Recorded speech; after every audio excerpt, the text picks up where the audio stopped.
What is up, guys? I'm Kyle at Fortune. Today we're putting a roof rack on the Colorado.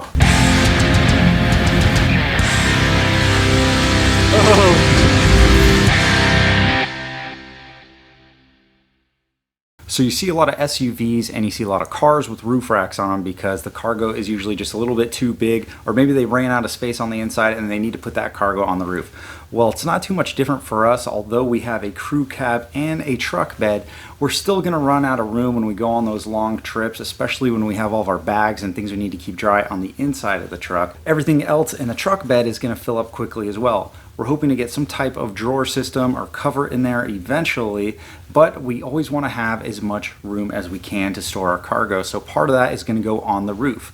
Now there are two major roof rack companies for the Colorado. Prinsu is probably the most popular one, and I really like everything about that rack. But the other one, the Victory 4x4 rack, is the one that we went with. And the reason why we did that is because they had some really good sales during the holiday, and also I like all of the accessories that they have to offer. They have some really cool stuff that goes on the rack, like lights that hang off to the side, and they even offer this cutout in the roof rack to fit a 40-inch light bar. So that's pretty cool. We all love our LED lights, and usually that one on the top is the one that is the brightest and the biggest, and we're gonna get the most out of. So we're really looking forward to putting something on there for that. Let's check out the packaging. We'll get it unboxed, assemble the roof rack, and we'll put it on the truck.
Here's the roof rack all put together. This is it upside down. It's a little bit easier to get all the bolts and stuff in. And then as far as the front and rear parts go, we have these all the way up.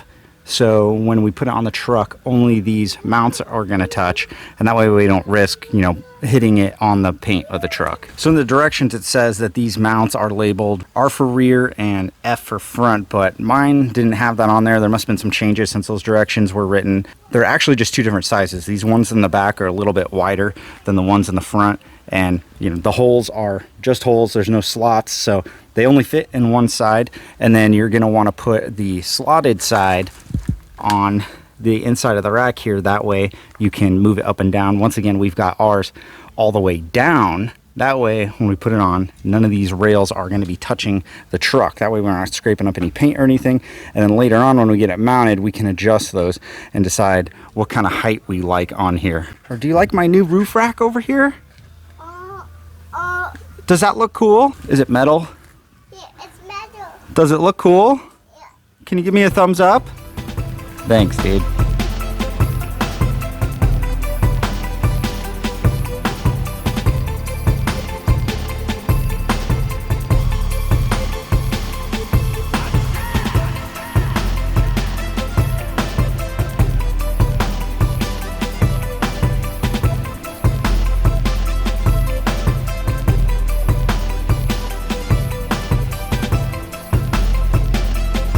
For once, I used the 2 people required to put something on.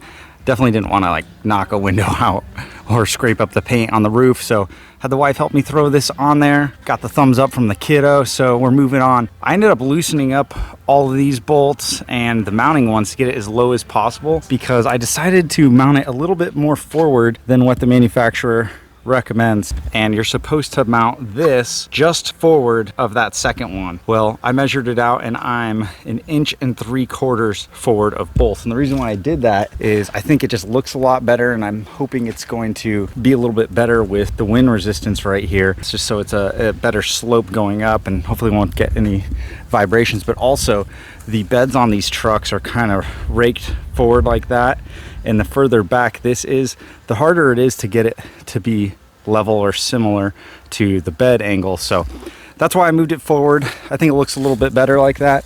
The good news is I moved it forward so much that I can actually change that later on if I want. I'll have enough holes left over to where I can go back, mark all of the holes that I'll have the wife help me get it off. I'll throw it in the bed. I'll start drilling out all those holes.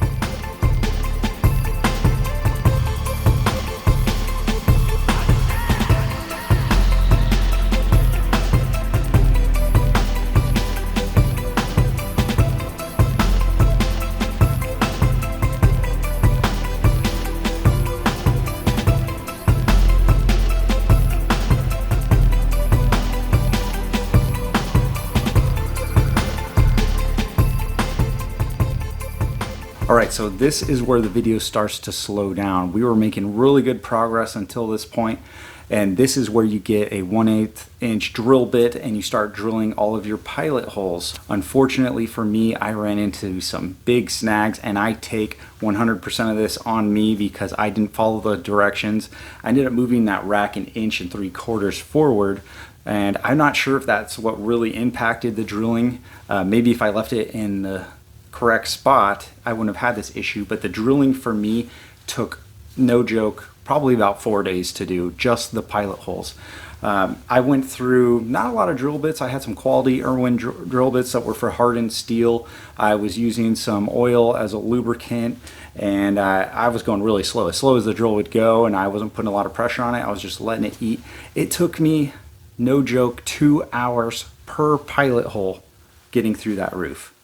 And, you know, I thought going into it, I'm going to be able to just punch right through this. I need to be careful not to go through the headliner because I've seen some other guys do that, but that wasn't the case for me at all. It went pretty well until I got about 3/4 of the way drilled through, and it would just stop. It felt like it just wasn't eating anymore.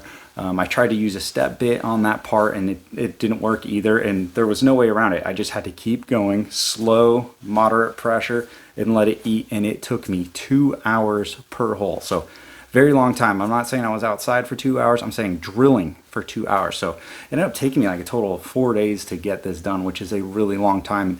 And that's only part of it. Then once you get through with that, it's time to go through with the step bit or go up in the different drill bit sizes. The step bit worked perfectly. I'll show you the one we used. And that made a huge difference on speeding up the rest of the cuts. But those front 4 in the A-pillar took a really long time. I don't know if anyone else is running into that issue or if it was just me because I was drilling in a different spot than the manufacturer recommended, but that took a long time. Once we got that done, we're racing beating the rain, and after that things went smoothly for the most part, and we continued in the next couple steps. Here is the step bit we were using. This thing was awesome to have. If you had to use all these different size drill bits, it would have taken forever. This thing made pretty much easy work of it after we got it through with the 1/8 inch drill bit. And in case you're wondering, this is the Irwin #1 uni bit. Don't skip out. I tried the Harbor Freight one. Wasn't the same. This one's way better. When you put these little riv nuts in, I was just putting some sealant on the bottom side, and then when you insert it into the hole, it kind of spreads around and makes a nice seal on top.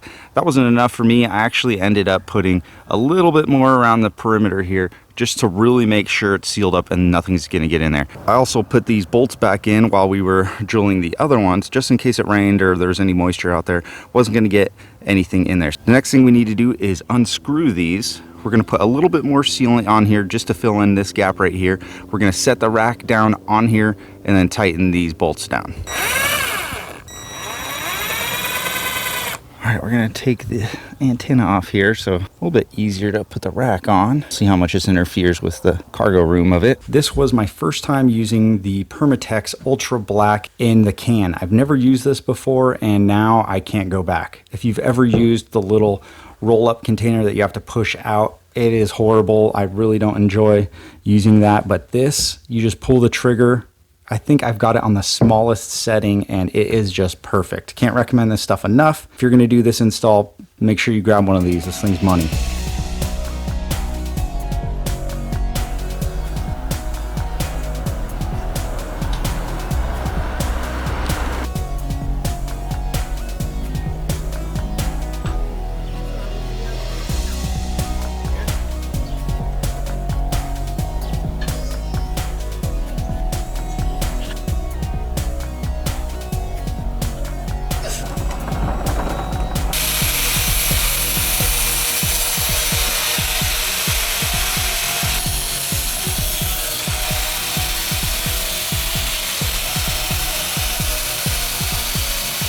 All right, there it is, guys. Check it out. This is what she looks like with the roof rack installed. I think it looks pretty cool. This was definitely a lengthy install. Good golly, I don't ever want to do this again. I think it came out great. You can see how far forward I pushed the rack. The front is just hanging out above the windshield there. You can see just a sliver of paint below that. So that's how I wanted it to be. I didn't want a ton of white to be showing, and I'm hoping it being that far forward is going to help out with the buffeting and everything. And if it's not, we can still push the whole rack back if we need to. If you install it right where the manufacturer recommends, this pad right here is actually sitting on the light there, and you can see mine's a little bit forward of it, which is perfect. That's how I wanted it to be. We'll see how things go. It's possible I might change that later on and move everything back. All right, guys, so that is it. We have the roof rack installed on the truck, and it was a very long install. Honestly, it's probably one of the most stressful, most difficult installs I've ever done. We've built a ton of trucks here. I've done a lot of mods. You know, we've straight up fabricated a lot of parts for trucks, and this prefabricated one with instructions, and all we had to do is drill and put these rib nuts in. Yeah, I honestly think it was the hardest one, and like I said earlier, I'm putting that all on me. Part of that was me not following the directions, I'm sure, but you know, drilling into the truck is a stressful thing, especially when it's on the roof like that. It's always my concern that it's going to leak, so you know, we just had to put that sealant all over everything. I put a ton of it on there, and then now it's supposed to rain for the rest of this week, so we're gonna find out how good of a job I did. But anyways, guys, if you want to see any of the parts we used or a link to the website where we bought the roof rack, just look in the description below. We're putting out about a video every week, and we're working on the Samurai, Colorado. We're probably gonna be getting a trailer soon, and we're really gonna start stretching out when the weather gets a little bit better and these trucks are ready to roll. Thanks for watching. Don't forget to subscribe. See you guys next time.